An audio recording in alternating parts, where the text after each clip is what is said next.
Hello, my name is Marcus and welcome to Tabletop Reviews in the new studio.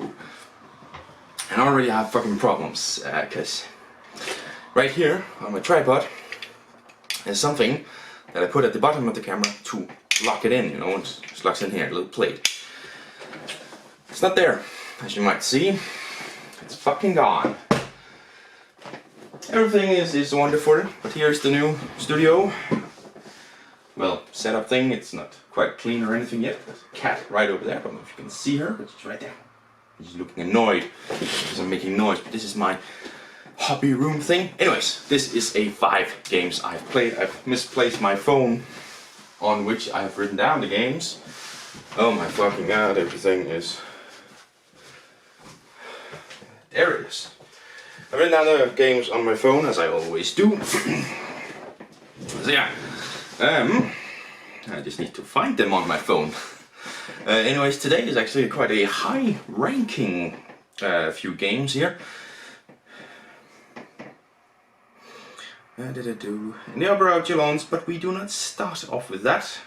Start off with Fun Facts. A game that is neither fun or full of facts. So basically what it is you get a card, you read up a prompt. That prompt could be, how old do you expect to be? Or on a scale of 1 to 100, how much would you like to be the king / queen? You know, something like that. And then you try and answer, and then you put them in order. So the person that read up starts by putting one in, and then you simply go in and think, I'm above you. Next person, I think I'm above you, but below you, and in the middle. And then the first person that put down the person that read the card gets to shove them around, you know, if they feel like, well, no, I'm above you to the first two, right? And then you check if the order is correct. You start from the lowest, go to the highest, and anyone that follows in order could be in. So let's say in a 5-player game, you answered from 1 to 100, you answered 22, 11, 31, 56, 44. That would be 3 points, because you only have 3 in order. The other ones is higher than the lowest and lower than the highest, they're moved, and you have 3 points. If you understand that. It's fine. Some of the prompts were funny enough, but most of them were just random. How old do you think you're going to be? Well, do you think your friends are suicidal? How much do you think, how good do you think you would be at ruling, you know? They're random, and sure, some of them were a little bit fun, but none of them were facts, and generally we didn't have that much fun. It's a 1 out of 10 for me. It comes from the same people who've made just one, so wow. Yeah, not great, and just a 1 out of 10. Now we get higher up. Talking about another one of the classic, it is Risk.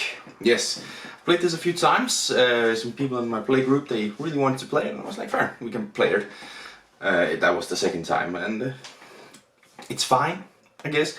I like the maneuvering around, trying to figure out where you want to put troops, but in the end it's dice rolls that's going to determine it all. And somehow I feel like, you know, it's not great, because you can go in with 10 troops against 2 and you can still end up losing. I mean, you're probably going to win that area, but you could end up losing a lot of your troops. So yeah, and it's just a game where, like, you're also careful until one person makes a move and then the other one's there to make moves again, because you weaken yourself by making moves. That's the entire thing, right?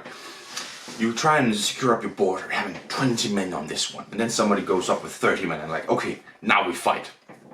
And sure, the guy with 30 men probably gonna win. But how many men will have left? 15? 5? He will be weakened as all hell. And the other guy, who's probably the next person in line of play, is gonna go, well, I'm just gonna pounce on it because you've weakened him, and you will also weaken yourself, so now I'm gonna pounce on it. And then he gets a little bit weak, and then it just goes on and on and on and on and on for 17 hours. We ended up saying, it's a draw. All 3 people agreed, we just draw. We didn't come to an end. The other game, 2 of us just ended up beating each other down, and the third person won easily, because we just fucking beat each other up. So yeah, it's fine. I would play it again if, you know, if we can come to the agreement after, I think it was 5 hours, to just draw it, because you can see this is gonna drag out forever. To just draw it, I would be fine playing it for a little bit, because I find it interesting enough, the maneuvering around and trying to, you know, dare to go to war and stuff. That's fine. Would I play it with the same 2 people again? there needs to be a fourth. Let me just say it like that. Those two, there needs to be a fourth. So that's a risk. I was gonna say it's absolutely fine. We'll play it again. It's not my favorite game. 5 out of 10. That's the middle of the park. That's perfectly fine for me. Now we're getting into some high runners here. Takenoko, a little game where you have there's a panda, there's a gardener, and you try and score points by having either, you know, purple bamboo grow on a plate that has the no watermark, for the watermark, or you know, you try and complete these goals, which are in 3 different goals. So there's one where you have to have these amounts of bamboo to pay from your supply, which you can get by having the panda eat it. Because when the panda eats it, you get it into your supply. Or having a certain pattern, because of this yellow, or not purple, it's more pink-ish. And of course, yellow, pink, and green tiles, and you need to get those in a certain fashion. That's not, but it's a certain web, and then also you need to grow a certain amount of bamboo on a certain tile with a certain symbol on it. And then you can score these cards, and the first to complete 7. I've forgotten if it's 5 or 7. Then you sort of ends the game, but you can count up points. No, do they just straight up win? Do you count points? I can't remember. Ooh, there's my other tripod. Maybe I can use that. So yeah, I despite the fact that I say that I actually enjoy it. I actually like playing it. We played it with one dude who really likes it. He's like the only other person than me who wants to play it, so that's nice. But he likes it, and he's good at teaching, I think. Generally, I think all of us at the game meetup, we have certain games that we're really good at teaching, and then other than that, we're pretty shit at teaching. And this is one of the games he's really good at teaching. One of the games I'm really good at teaching is Sudoreno. But nobody wants to play it with me. I think that's, yeah, him and Cracks Against Quedlingberg, he's also one that wants to play that. Those 2 games, he's incredibly good at teaching them, but it's because he really, really likes them, and I think that grows on you. To play it with someone who really, really likes the games as much as he does, is going to grow on you a little bit. And it is actually a really fun game, despite the fact that I'm terrible at explaining the rules. It's actually a fun game. I like going around, moving it, without making it too obvious to the others what I'm trying to do. It's actually a lot of fun, and I would rate it a 7 out of 10. Really a high ranking here. Yeah. Also, incredibly beautiful. This is incredibly beautiful part. It is parts on the line of parks, which is not on its spot behind me. I have not put it on its spot after having played it last time. Absolutely beautiful production. Next up, Dune Imperium. Yes, it's not the highest ranking game of this list. So you're probably thinking, oh my god, this is a higher ranking list. Don't worry. So it is obviously some parts deck building, a small part worker placement, and then building up resources to try and, well, score points in the end. It's about scoring points. There's a war phase, you know, which you can risk everything on, or you can't. I was never capable of doing it on the good cards, because somehow the others just managed to get more spice than me and stuff.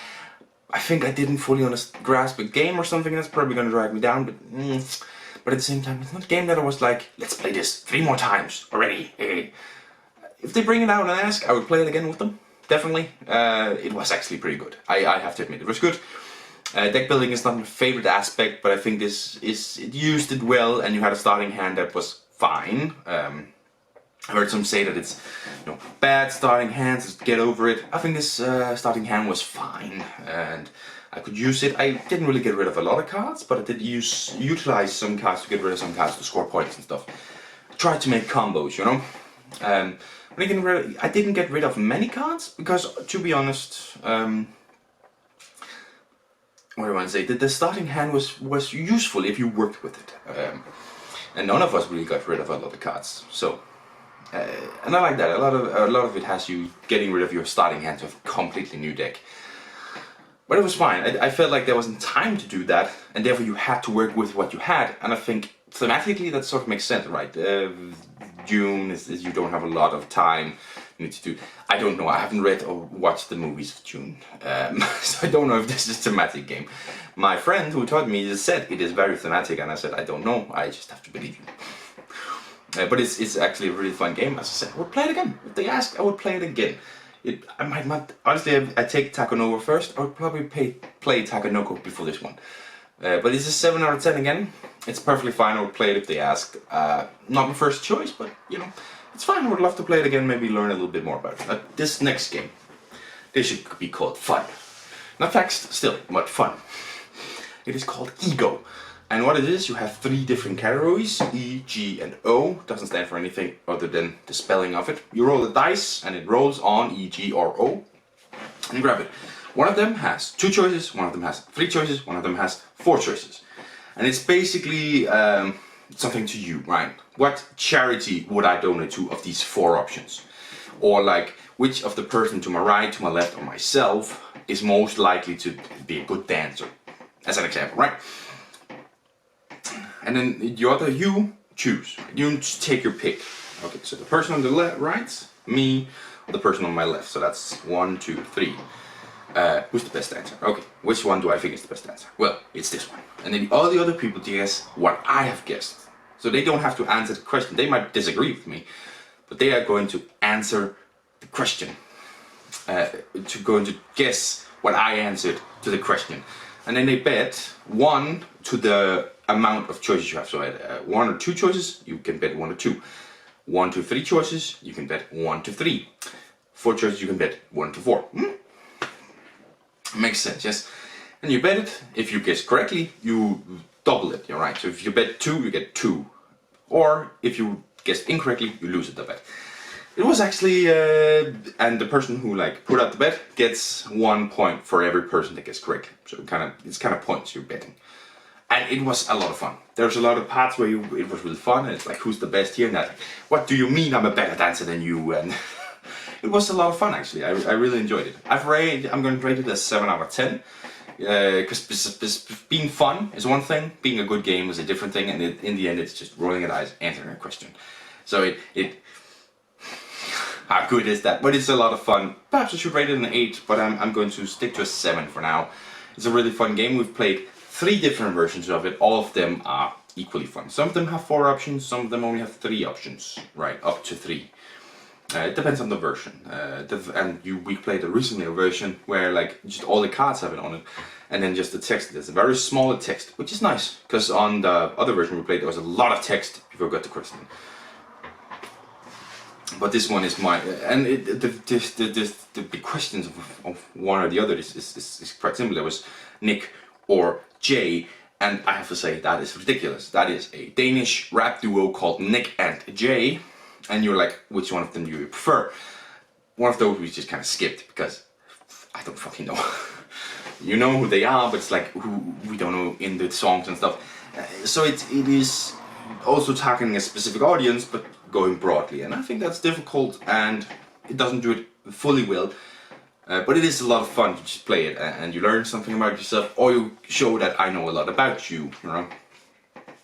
And there's definitely some of them where there's a question which charity is actually one that I want. There's cancer research, or save the children, and save the animals, and the fourth. And when that came out, I knew some of these guys are going to answer correctly, and they did. They answered in, bet 4 shares, 4 points, because you can, and the other ones didn't bet as much. And they guessed correctly, because it's one of those instances where they really know me. I love animals. That's the reason I have animal shows right here. So yeah. Anyways, it's already a very long video, but it's a lot of fun game, and a 7 out of 10, and that's the end of this game video. I think I'm gonna call it there. Thank you very much for watching. I will get a better setup, get a little bit closer to the games for next time. This just have to be fast, and also the next 2 videos were recorded in my old place. I just haven't gotten them edited or anything, but I'll get that very soon, get it uploaded, and I will see you in the next one. Bye!